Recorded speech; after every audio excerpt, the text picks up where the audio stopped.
PM किसान योजनेचा 8वा हप्ता आज देण्यात येणार आहे। या संदर्भात पंतप्रधान नरेंद्र मोदी जनतेशी संवाद साधतायत। थेट जाऊया पंतप्रधान नरेंद्र मोदी यांच्याकडे। पूरी ट्रेनिंग ली जिसमें उन्होंने हमको जीवामृत, घन जीवामृत, पंचगव्य आदि चीजें बनाना सिखाया और कैसे खेती की जाए, ये सारी की सारी ट्रेनिंग दी।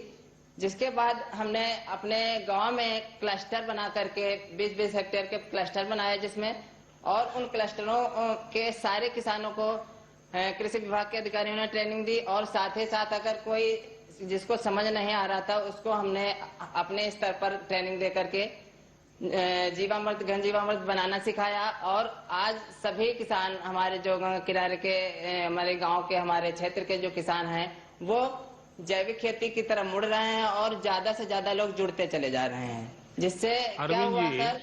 अरविंद जी सर। आमतौर पर आप लोग कौन सी फसल उगा रहे हैं और नमामि गंगे योजना का उसमें कोई परिवर्तन आया, कोई विशेष फायदा हो रहा है आपको? जी सर, खासतौर पर हमारे यहाँ काला नमक चावल, मक्का और ये आलू, गेहूं की फसलें होती हैं।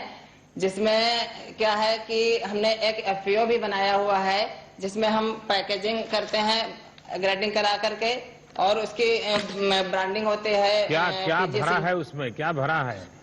सर मूंगफली है। अच्छा जी सर। एक सुझाव दूं अरविंद जी। जी सर। ये धीरे धीरे ये जो सिंगल यूज प्लास्टिक उपयोग करते हैं ना, उसके बजाय जो आजकल अलग बहुत सी चीजें आती हैं जो डिग्रेडेबल होती है, तो क्या होगा, ये नमामि गंगे प्रोजेक्ट की जो मूल भावना है उसको भी आप बल दे पाएंगे। लेकिन मुझे अच्छा लगा कि दूर सुदूर इस प्रकार से उन्नाव में आप पैकेजिंग करके उस पर ब्रांडिंग करके आप अपनी जैविक चीजें बेच रहे हैं। हाँ, आगे बताइए।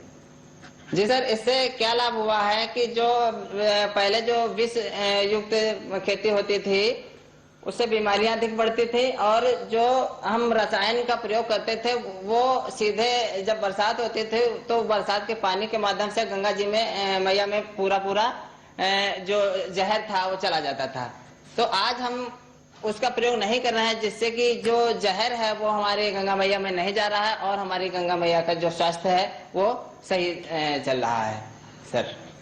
अरविंद जी सर। मुझे खुशी हुई कि आप पढ़ाई करने के बाद नौकरी की तलाश करने के बजाय सीमित जमीन होने के बावजूद भी ये नए तौर तरीकों से आपने इतनी बड़ा हौसला बुलंद किया, इतनी व्यवस्था खड़ी कर दी। और इतना ही नहीं, सबसे बड़ी बात यह है कि आप अकेले नहीं, आप सबको ये चीज में जोड़ रहे हैं। जी सबको सिखा रहे हैं। ये मैं सचमुच में आपकी बातें, आपका अनुभव सभी किसानों को प्रेरित करे ऐसी ताकत रखता है। अपनी आजीविका के साथ ही आप मां गंगा के प्रति भी दायित्व को समझ रहे हैं, और कोई भी केमिकल का बहाव गंगा की तरफ न हो जाए, ये भी जैविक खेती के कारण संभव हुआ है। तो मैं आपको बहुत साधुवाद देता हूं। और कोरोना का कालखंड है, मैं यही कहूंगा कि कोरोना संक्रमण से बचाव के साथ साथ ये काम जारी रखिए, और अपने परिवार का, बाकी गांव वालों को भी ध्यान रखने के लिए जरूर कहिएगा। धन्यवाद अरविंद जी, नमस्कार।